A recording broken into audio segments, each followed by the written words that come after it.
নমস্কার, আপনারা দেখছেন astrologer doctor Gautam Shastri YouTube channel, আপনাদের প্রিয় চ্যানেল। দেখুন, আজকে আমরা আলোচনা করব এই 2026-এর আগস্ট মাসটা আপনাদের ক্ষেত্রে কতটা ভালো যাবে, কতটা খারাপ যাবে, এবং বিশেষ করে আজকের আলোচনায় রয়েছে মেষ রাশির যারা জাতক জাতিকারা রয়েছেন তাদের ক্ষেত্রে কি করলে আপনার এই মাসটা আরও শুভত্ব জায়গা পাবেন।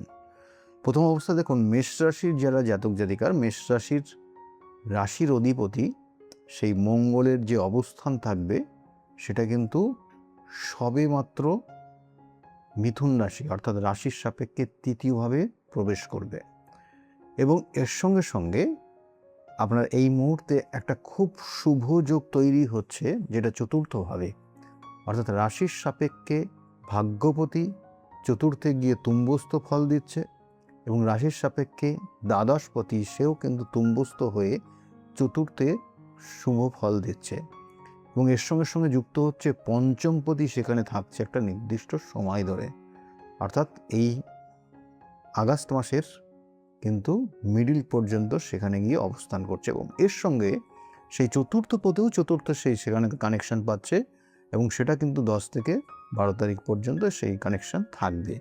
তাহলে এর পরিপ্রেক্ষিতে একটা শুভ ফল আপনি অবশ্যই পাবেন যারা মেষ রাশির জাতক জাতিকারা, অর্থাৎ সেগুলো অবশ্যই বলবো এই কম্বিনেশন একটা আপনাদের শুভত্ব জায়গা আসছে। আর কী করছে না, আপনার রাশির সাপেক্ষে যে হচ্ছে সপ্তমপতি, এবং এ কিন্তু আপনার দ্বিতীয়পতি, অর্থাৎ আপনার ক্ষেত্রে আপনার জীবনের চাওয়া পাওয়ার জায়গাগুলোকে পূরণ করতে পারে এই শুক্র গ্রহ, এবং সেই জন্য তাকে দেওয়া হয়েছে আপনার রাশির সাপেক্ষে সে দ্বিতীয় এবং সপ্তমের কানেকশন। তাহলে তার কিন্তু অবস্থান থাকছে আপনার রাশির সাপেক্ষে ষষ্ঠভাবে, এবং সে নিচস্থ থাকবে, এবং এটা একটা জায়গা রয়েছে, অর্থাৎ সেক্ষেত্রে আর্থিক জায়গার কিছু সমস্যা হবে। এবার বিস্তারিত জায়গা যদি আসি, তাহলে আপনার মেষ রাশির সাপেক্ষে যে জায়গা দেখাচ্ছে আগস্ট মাস, তাতে কিন্তু আপনার শরীর স্বাস্থ্য নিয়ে মাঝে মধ্যে একটু সমস্যার ইঙ্গিত রয়েছে, এবং তার সঙ্গে সঙ্গে একটা মানসিক কষ্ট বা যে চিন্তা ভাবনা নিয়ে আপনি এগিয়ে যাচ্ছেন সেটা সম্পূর্ণভাবে পরিপূর্ণতা পাচ্ছে না বা পাবে না, কোথায় না কোথায় বাধা হবে, এবং উটকো ঝামেলার মধ্যে জড়াতে পারেন। তাহলে সেই জায়গাগুলো কিন্তু অবশ্যই লক্ষ্য রাখবেন, সেটা কিন্তু মেষ রাশির জাতক জাতিকাদের রয়েছে এই মুহূর্তে। এর সঙ্গে সঙ্গে মায়ের শরীর স্বাস্থ্য মেষ রাশির জাতক জাতিকাদের খুব ভালো নেই, এবং আস্তে আস্তে ধীরে ধীরে যেন বাড়ছে, তার জন্য কিন্তু উপযুক্ত ডাক্তারি পরামর্শ নেওয়ার চেষ্টা করবেন। মেষ রাশির জাতক জাতিকাদের ক্ষেত্রে আরেকটা জায়গা বিশেষ করে কানেকশন পাচ্ছে, যে আপনি দেখবেন যে অর্থ আপনি রোজগার করছিলেন, হঠাৎ করে অর্থের জায়গায় ঘাটতি তৈরি হবে, অর্থাৎ যেহেতু আপনার রাশির সাপেক্ষে দ্বিতীয়পতি নিচস্থ হয়ে যাচ্ছে এবং সপ্তমপতির নিচস্থর কানেকশন রয়েছে, সেই জন্য আপনার চাওয়া পাওয়ার জন্য যে অর্থ প্রয়োজন সেটা সমপরিমাণ বা সেই পরিমাণ আপনি রোজগার করতে পারবেন না, এই মুহূর্তে একটা ডিস্টার্ব জায়গা রয়েছে, এবং অর্থ খরচ হয়ে যাবে, জমানো অর্থ আপনি খরচ করে ফেলবেন, দেখবেন কোনো না কোনো কারণে আপনার সেই টাকা বেরিয়ে যাচ্ছে। এটা মেষ রাশি জাতক জাতিকাদের রয়েছে।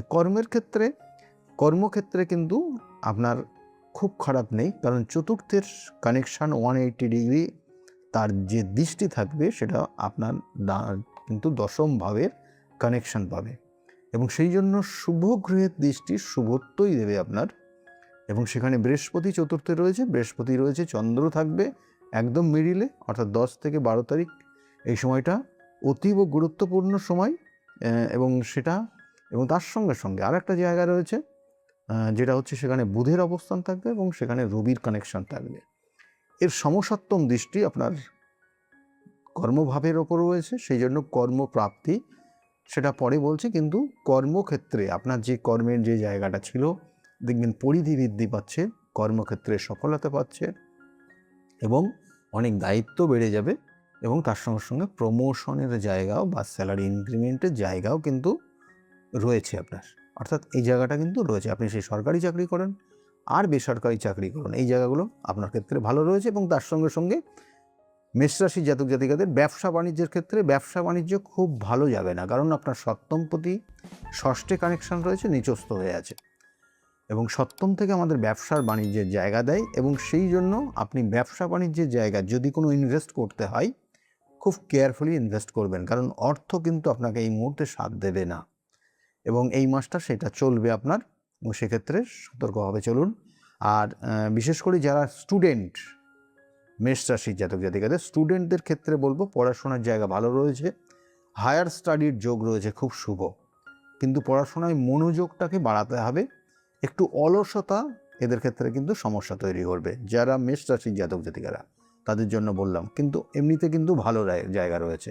এবং এই মাসটা নো ডাউট যদি কোনো কম্পিটিটিভ কোনো এক্সাম থাকে তাহলে সেক্ষেত্রে কিন্তু সাকসেস পাওয়ার ভীষণ পাওয়ারফুল কানেকশান রয়েছে।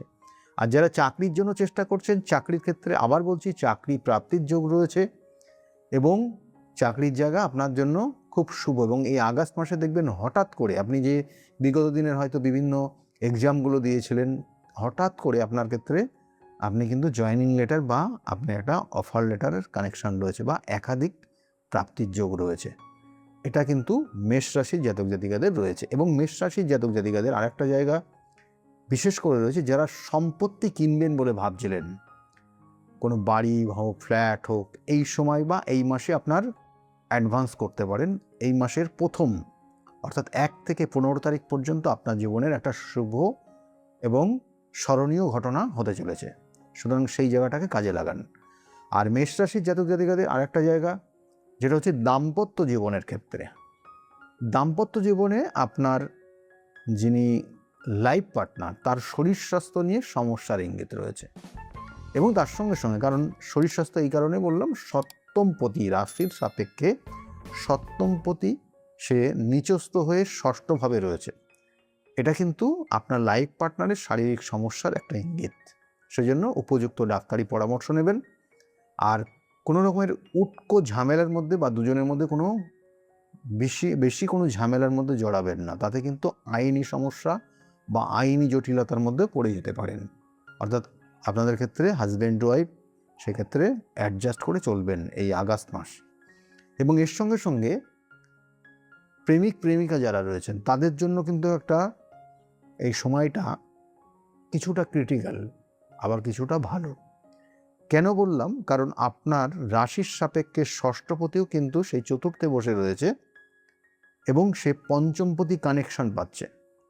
তাহলে 1 থেকে 15 তারিখ পর্যন্ত এই সময়টা আপনার জন্য শুভকর না। দেখবেন যে কোনো কোনো ক্ষেত্রে বন্ধুদের দ্বারা কোনো রকমের প্রতারিত হয়ে যাচ্ছেন আপনি, তা সেই তাদের থেকে নিজেকে সাবধানে চলবেন।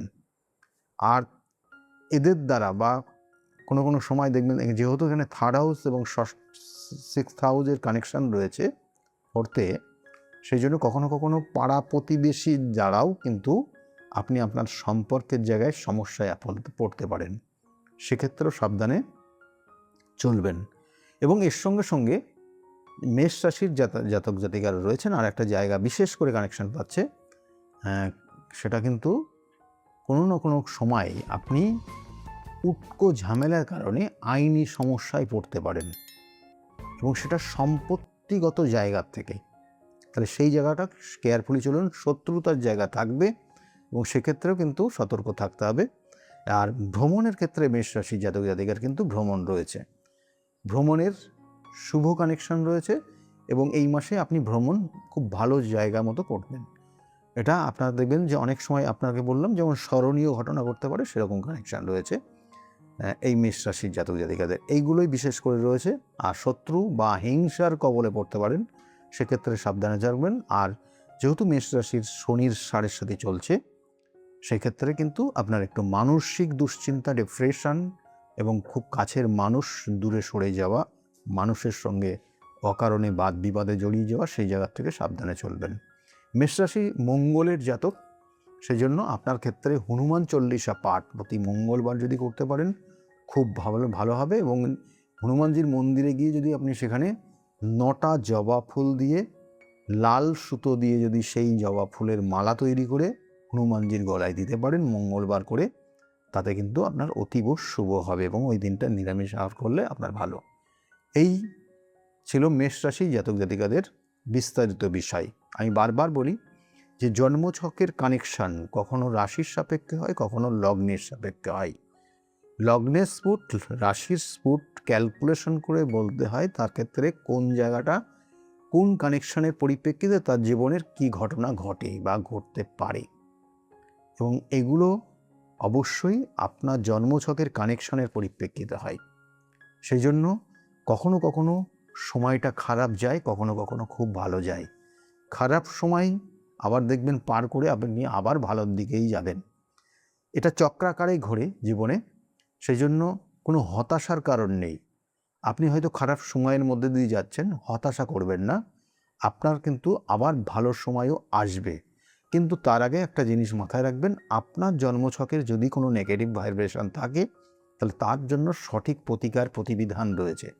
কারণ আপনি ওই সমস্যার মধ্যে পড়ছেন, দিনের পর দিন দেয়ালে পিঠ থেকে যাবে, তখন কিন্তু একটা বড় রকমের মানসিক দুশ্চিন্তার মধ্যে পড়ে যাবেন। যাতে ওই জায়গা না হয় তার জন্য আপনার যে গ্রহ নক্ষত্রের কানেকশান বা কোনো শত্রুতার দ্বারা কোনো ক্ষতিগ্রস্ত হয়েছেন তার যে কানেকশান রয়েছে সেটা যথাযথ প্রতিকার প্রতিবিধান করে সেখান থেকে নির্মূল করে নিজেকে সঠিক দিশার দিকে বা নিজের যে নির্দিষ্ট লক্ষ্য সেই দিকে পৌঁছান। দেখবেন আপনি জীবনে অনেক কিছু পাচ্ছেন। যাই হোক, এইগুলোই বিস্তারিত বললাম। সকলে ভালো থাকবেন। আগামী দিনগুলো যাতে প্রত্যেকের খুব শুভ হোক, এই শুভকামনা রইল। আর যারা চ্যানেলটাকে এখনও সাবস্ক্রাইব করেননি তাদের উদ্দেশ্যে বলবো চ্যানেলটাকে সাবস্ক্রাইব করে সঙ্গে থাকুন। সকলে খুব ভালো থাকুন। নমস্কার।